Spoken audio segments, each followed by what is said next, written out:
Karine recherche un style plus sophistiqué qui ajoutera définition et volume à ses cheveux.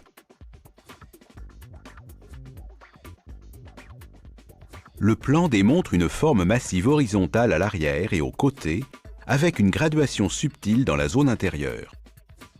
La frange est sculptée en graduation faible, d'une ligne légèrement concave qui est plus douce vers les côtés. Divisez le devant de l'arrière en utilisant la mi-oreille comme guide. Subdivisez l'arrière à l'aide d'une séparation verticale du vertex vers le centre de la nuque.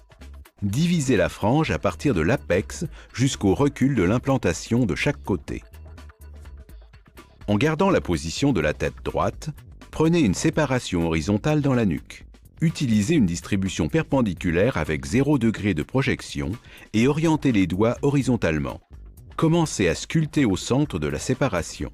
Sculptez une ligne horizontale du centre vers le côté gauche. Ensuite, sculptez du côté droit en utilisant la même technique.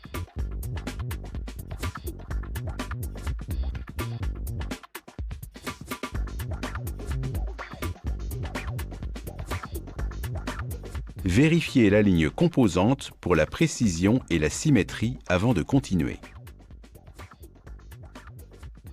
Tracez la prochaine séparation horizontale. Inclinez la tête légèrement vers l'avant, distribuez les cheveux perpendiculairement avec 0 degré de projection et suivez la ligne composante. Travaillez du centre vers la gauche et ensuite du côté droit. Continuez à travailler l'arrière de la tête en utilisant des séparations horizontales, une distribution perpendiculaire et 0 degré de projection. Sculptez parallèle aux séparations à partir du centre vers le côté gauche ainsi que du côté droit vers le centre.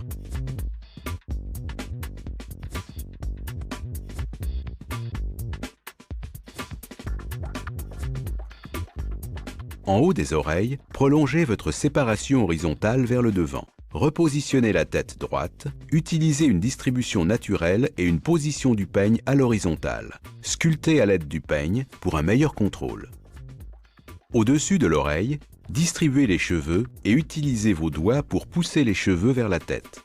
Le résultat de relâchement aide à compenser l'expansion de l'oreille et assure une ligne horizontale précise dans la sculpture finale. Continuez à sculpter parallèle à la ligne composante à l'aide du peigne.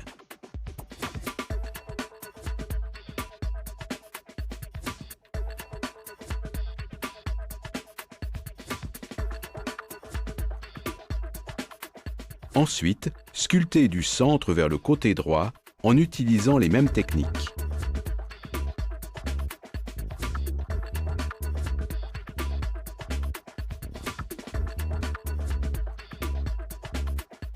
Faites très attention de ne pas apporter trop de tension au-dessus de l'oreille.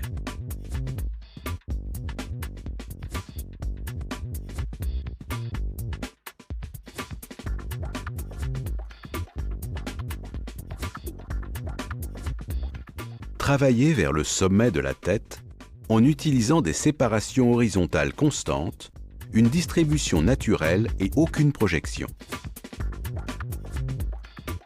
Continuez à sculpter du centre vers chaque côté.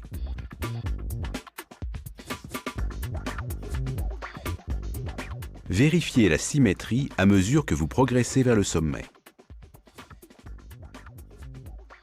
Lorsque vous atteignez le sommet, distribuez les cheveux dans le tombant naturel. Adaptez-vous, si besoin, à travailler avec la densité des cheveux ainsi que la direction de pousse. Sculptez en utilisant une distribution naturelle et aucune projection. Continuez à sculpter horizontalement à l'aide du contrôle du peigne.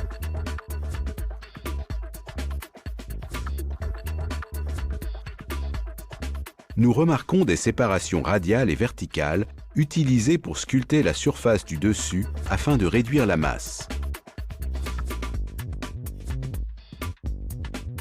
Commencez par une séparation radiale au centre arrière du vertex. Projetez les longueurs parallèles au sol, orientez vos doigts verticalement et sculptez une ligne verticale. Retirez seulement une longueur minimale vers le dessus de la séparation. Travaillez un côté en sculptant chaque séparation individuellement. Travaillez jusqu'au devant en utilisant la même technique. Ensuite, répétez la même technique du côté opposé. Travaillez à partir du centre arrière jusqu'à l'avant. Passez à la frange et libérez une large séparation horizontale. Distribuez les cheveux vers le centre du nez avec aucune projection. Convergez les longueurs au centre et sculptez une ligne horizontale.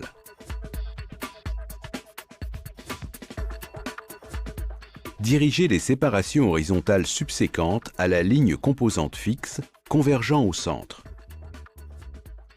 Sculptez horizontalement.